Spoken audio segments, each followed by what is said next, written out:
Here's a story that really bugs me as someone who is, from Seattle originally. I'm no longer a Seattleite, but I have a lot of love for the city. I grew up hiking Mount Rainier. I'm a big Seahawks fan. Seattle police are no longer going to respond to alarm calls without corroborating evidence, which, Jesus Christ. So they say that they've got depleted resources, article link in the description, by the way, since the whole Summer of Love thing. When they were defunded, they've lost about 700 officers since then. And, with depleted resources, they can't respond to the calls. Now, they say that there's around, I think it was 13,000 calls per year from alarms going off. And only 4% of them were actual crime in progress. Most of them were issues by the person that owned the property or, something of that nature. Well, that still means there were over 500 that were actual crimes in progress. And it's scary that the people who had those crimes going on now, what are you going to do? How do you send them corroborating evidence for that, in the split second? Somebody's breaking into your house, you call 911, or your alarm calls 911, and they're like, well, we're going to disregard this till we get a phone call. Well, what if there's somebody in there with a gun? You know what I mean? Like, what do you do? In this article, it talks about how this has been tried in San Jose and Dallas. Didn't work and goes against what's considered best practice by police and sheriffs around the country. This is what you get when you defund your police. When you run around for years saying all cops are bastards and, taking over their police precincts. By the way, that happened in Seattle during the Summer of Love. They called it the Capitol Hill Autonomous Zone. If you haven't heard of it, look it up. It's infuriating. My uncle, two of them in fact, owned small businesses in Seattle. One of them had initially been in Portland and was forced to leave Portland because, well, they weren't, number one, they weren't prosecuting anybody that was, coming in trying to steal from him. And number two, he wasn't allowed to use his weapon to defend himself if someone came in and pointed a weapon at him. So he left.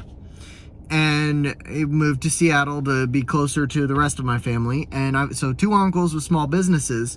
What I'm wondering is what happens in the cases where, the store's closed and, they're out of the area and the alarm goes off, where cops just not going to respond to that until he comes in the next day and finds that, his register has been opened and his safe has been robbed. What's going to happen there? And the other question I have, what about property insurance, like homeowners and business insurance? What's going to happen with that? Because I guarantee you, with this going on, the insurance for small businesses is going to go through the roof. This is another thing. Seattle, one of the big principles of Seattle that I absolutely love ever since I was a kid was, they were all about local and homegrown. They wanted the people that lived there to have their small businesses, and they wanted to support that. And even now, you go to Washington, all over the place, you talk about locally sourced and, small businesses, and the people there love and support their small businesses. This is going to drive those small businesses away, and it's very sad. And I'm worried for my uncles and their businesses. In fact, about half of my dad's yearly income comes from making products to be sold through one of my uncle's businesses. So this is really sad and really concerning for, the Emerald City. I love Seattle. I'd love to move back, but it's just not tenable now. Everybody's going to have to get cameras, and most people can't afford. That's expensive. Getting cameras for your homes and for your businesses, that is expensive. Now, if I had a small business and I was in Seattle, I would have those cameras. But man, what are we doing on the West Coast? You know what I mean? Now everybody's going to have the camera systems in place. They're not going to, probably not going to get nearly as many catch and, imprison or bring to justice many of the people that are breaking into the small businesses. And if you've been to Seattle lately, there are addicts and homeless people everywhere downtown where a lot of the small businesses are. You're going to have so much trouble there. with that. It's gonna be bad. I mean, this is the same, San Francisco, when they basically said if it's not worth $900 or more, we're not going to prosecute. This is the same sort of legislation that drives a lot of people, the more conservative-minded people, or the more productive people even, away from Seattle. And that is really sad. I miss Seattle. I wish I could go back, but my God, they have depleted the police force to the point where they're not even going to respond to these alarms anymore. So,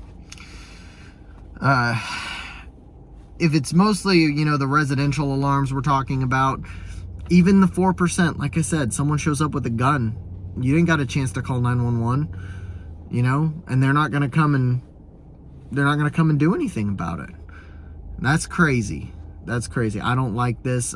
This is not going to bode well for Seattleites, but I just had to talk about it because that's my hometown, and I still identify strongly with it. So anyway, that's all.